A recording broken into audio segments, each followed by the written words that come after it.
Hello everyone, my name is Erica Chambers and this is my story for continuous improvement at Lincoln Elementary in Hutchinson, Kansas.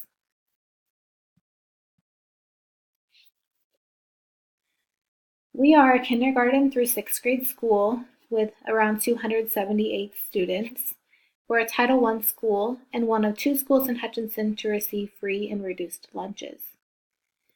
Due to the district repurposing one of our small elementary schools, next year Lincoln will be receiving quite a few more students, many of which are on IEPs and are also ESL.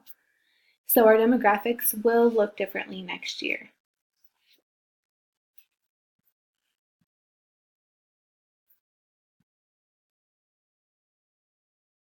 Before we start our demographics, one thing to note is that when we look at them, it helps us to know where our students are coming from. So at Lincoln, we have around 51% of students are white, 4% are African American, 33% are Hispanic, and around 11% fall in the other category. We have around 86% of students that are economically disadvantaged and around 14% of students that are non-economically disadvantaged. 91% of our students are non-ELL, with around 9% considered as ELL. And we have around 76% of students without disabilities, with around 24% with disabilities.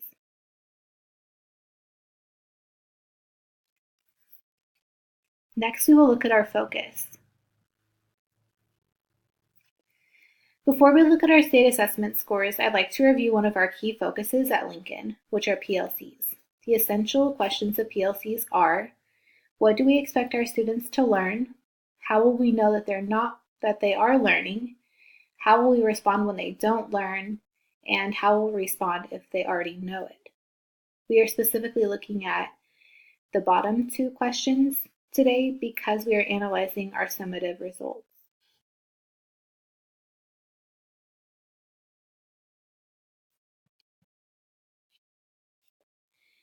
To review some of the resources that we use to cover our state standards before we look at our overall test scores, we have math, which we use Envision for.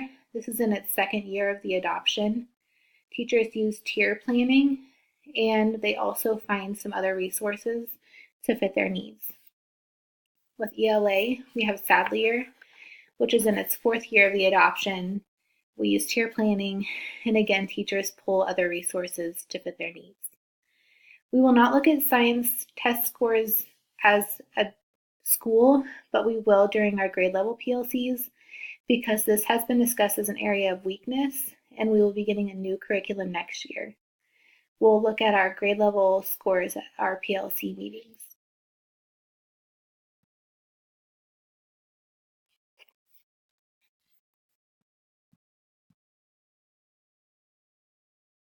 Here are our math scores.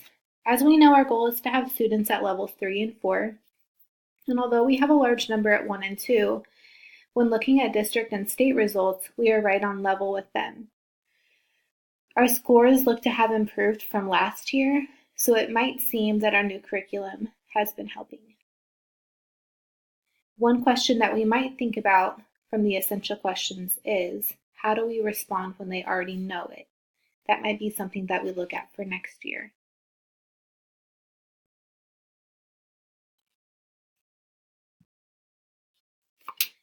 Last, we'll look at our ELA results. When looking at our ELA scores, we can see that there is much work to be done in this area. Our scores have dropped since last year, and we are far behind the district and state scores. We might be thinking when we look at this about our ELA curriculum that some teachers have been struggling with and how we can best meet the needs of our students. And this might lead us to the PLC question, how will we respond when students don't learn? We can find the scores that I have here on the link below, or I can have it emailed. It's also found on state reports online. I look forward to seeing how much progress can be made by next year. Thank you for listening.